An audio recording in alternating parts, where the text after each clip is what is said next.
Bienvenidos a Ronnie Analiza. Tarek William Saab comienza a llorar a la Corte Penal Internacional. En los casos de derechos humanos desde el año 2017.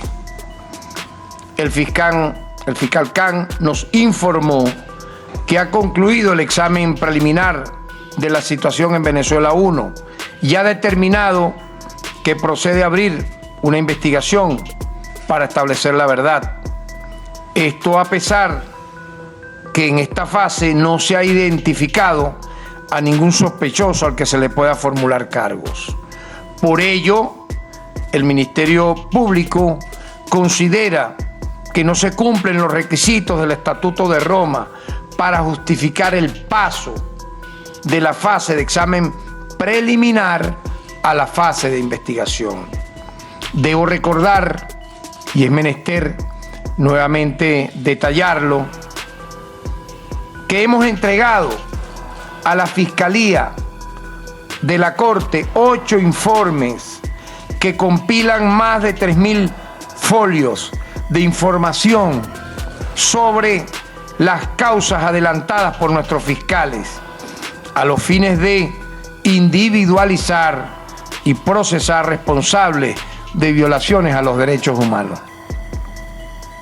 Sin embargo, desde noviembre del año 2020, y recordemos que exactamente el 5 de noviembre del pasado año sostuvimos una reunión en la sede de La Haya con la exfiscal de la CPI, Fatou Bensouda, y su equipo. Y a partir de allí, el Estado venezolano, a través del Ministerio Público, fue entregando paso a paso informes, anexos, alcances, a partir de esa reunión donde se fijó, en base a lo que es el principio de la complementariedad positiva, un compromiso de intercambiar información, tal como establece el examen preliminar. Sin embargo, debemos destacar que durante todo ese periodo, Venezuela lo que hizo fue recibir acuses de recibo de los documentos entregados sin que hubiese, tal como establecen las reglas del examen preliminar, intercambio de información. Es decir, nosotros entregábamos los documentos paso a paso, noviembre, diciembre del año pasado, enero, febrero, hasta inclusive el mes de junio, y por parte de la gestión de la fiscal Fatou Bensouda hubo un total silencio. Eso es bueno destacarlo, y debo recordar con el debido respeto que esas mismas explicaciones se las dimos al fiscal Khan y a su equipo acá en la reunión que sostuvimos en la sede del Ministerio Público. En tal sentido, debo ratificar que no recibimos ninguna respuesta significativa de parte de la Fiscalía de la CPI para iniciar un diálogo sobre los casos revisados.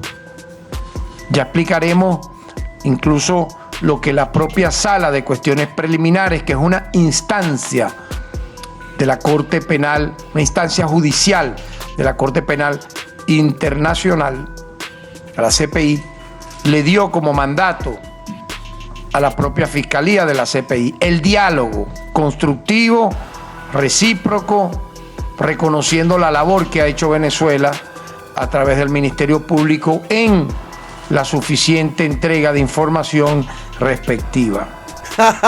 Yo me río. Realmente yo creo que Tarek William Saab debe volver a la universidad. Se nota que no sabe, no conoce, no entiende y le miente al dictador. Porque el dictador va a ser investigado por la Corte Penal. ¿Cómo pues por las autoridades totalmente dependientes del dictador? Las autoridades de Venezuela, de la dictadura venezolana. No.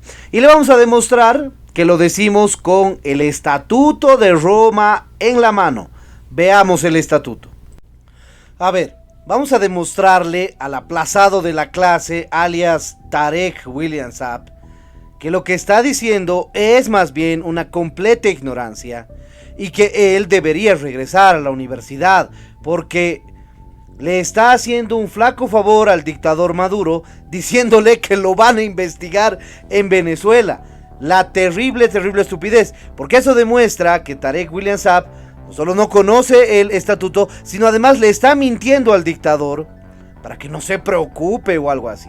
A ver, primero, ¿cuáles son los crímenes de competencia de la Corte? Estamos viendo el Estatuto de Roma, artículo 5. Crimen de genocidio, lesa humanidad, de guerra, de agresión. Bien, aquí el artículo 6 nos describe qué es genocidio y empieza a explicar: matanza de miembros de grupo, lesión grave, sometimiento intencional. Puede aplicarse los hechos transgredidos en el 2017, en el 2014 y en el 2019. Sí, puede. Puede. Entonces, ¿puede ser sujeto a calificación de genocidio? Sí, podría. Habrá que ver eso, la calificación que hace el mismo fiscal Karim Khan. Crímenes de lesa humanidad: asesinato, exterminio, esclavitud, deportación, encarcelación, tortura. Ahí está. ¿Cuántos testimonios tenemos sobre tortura? Un montón. Encarcelación, privación grave, tenemos un montón de testimonios. Recordemos que no estamos hablando de poquitos, estamos hablando de cientos de casos, ¿no? Muy bien. Luego vamos y bajamos, ¿no? Y hay un montón de aclaraciones, formas de entender. Estamos revisando el Estatuto de Roma para demostrarle al fiscal de la dictadura que debe volver a la universidad. Se quedó muy ignorante, qué pena, qué vergüenza, pero bueno, ese es el tipo de abogados que tiene el dictador Maduro. Crímenes de guerra. Bueno, Venezuela no está en guerra, así que podría no interpretarse eso, pero si entendemos que en la demanda presentada por Iván Duque, por Tamara Suju, hay un montón de memoriales que se han añadido para justificar la causa, así que puede ser. De todas maneras, reiteramos, la calificación final del tipo de delito la hace el fiscal. Bien, y vamos avanzando. Competencia temporal, y aquí vemos un detalle. Condiciones previas para el ejercicio de la competencia, artículo 12. Que el Estado que pase a ser parte del presente estatuto acepta para ello la competencia de la Corte. Bien, Venezuela es un Estado firmante y es un Estado ratificante además, desde el año 2000. Perfecto. Entonces, ¿hay competencia? Sí, hay competencia. Bien, ejercicio de la competencia. Un Estado parte remite al fiscal de conformidad una situación que parezca haberse cometido de uno o varios crímenes. Diputados de Colombia y diputados de Chile ya presentaron eso años atrás. Remisión de una situación por una parte. Todo Estado parte podrá remitir al fiscal una situación que parezca haberse cometido uno o varios crímenes, y eso ya se hizo. El fiscal, las tareas del fiscal. Analizará de oficio, analizará la veracidad y después, aquí dice, de las cuestiones preliminares, tomará la decisión a las salas de cuestiones preliminares si es que decide iniciar, luego del examen preliminar, iniciar la investigación. Ese paso ya fue tomado. Muy bien. Ahora, aquí hay un detalle bien interesante. Las cuestiones de admisibilidad, en el artículo 17, dice: la Corte, teniendo en cuenta el 10º párrafo del preámbulo, o sea, es decir, algunos mecanismos de inadmisibilidad, dice. Si el asunto sea objeto de una investigación o enjuiciamiento por parte de un Estado que tenga jurisdicción sobre él y salvo que no esté dispuesto a llevar a cabo la investigación o el enjuiciamiento o no pueda realmente hacerlo. A ver.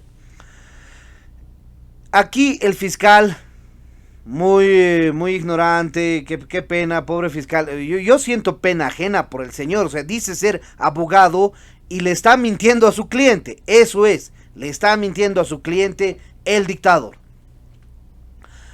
Aquí hay una cuestión de inadmisibilidad, vale decir, si en Venezuela se hubieran iniciado procesos para investigar los delitos de los cuales está siendo denunciado ante la Corte Penal Internacional, entonces podría suspenderse o declararse inadmisible la continuación del proceso o la declaración de la acusación. Pero, aquí viene el detalle. aquí dice, ¿no? En el punto 2, a fin de determinar si hay o no disposición a actuar en un asunto determinado, la Corte examinará teniendo en cuenta los principios de un proceso con las debidas garantías reconocidas por el derecho internacional, si se da o no una o varias circunstancias según sea el caso. Y aquí viene el punto. Que el juicio ya haya estado o esté en marcha, o que la decisión nacional haya sido adoptada con el propósito de sustraer a la persona de que se trate de su responsabilidad penal por crímenes de competencia de la Corte. Ajá. O sea que lo que se está diciendo aquí es que si en Venezuela iniciaron investigaciones en contra de Maduro o de Vladimir Padrino López o de Cabello o de los Rodríguez o de Reverol, los que están siendo denunciados, podría eventualmente la Corte Penal Internacional determinar la inadmisibilidad del avance del proceso, pero no lo ha hecho. ¿Por qué razón? No lo ha hecho. Porque justamente pasa esto. Los inicios de los procesos fueron tardíos. Los sucesos se realizaron en el 2017 y los procesos, en muchos casos, no en todos obviamente, se iniciaron en el 2020. Cuando ya vieron, como dicen, las papas quemándose, ¿no? El pan quemándose, porque ya sabían que se venían los procesos. Entonces, ahí está contundente lo que decimos. El dictador va a ser juzgado y va a ser investigado por la Corte Penal Internacional. Es tonto que diga el fiscal del dictador que lo van a investigar en Venezuela, los venezolanos, para los venezolanos. ¡Qué ridículo! Si justamente para eso no existiría la Corte Penal Internacional, para eso no existiría la Fiscalía de la Corte Penal. Es absurdo. Y además, quienes están siendo denunciados por ser personas que no ayudan a la investigación de los delitos de lesa humanidad son justamente los miembros del órgano judicial. Por tanto, el proceso no lo van a investigar en Venezuela, lo va a investigar el fiscal Karim Khan, y el resultado va a ser el inicio de la acusación y ojalá pronto la detención del dictador y de sus compinches y cómplices delincuentes, incluyéndolo al mismo fiscal, que da pena ajena y que debería regresar a la universidad para aprender un poco y no pasar tremendos papelones internacionales.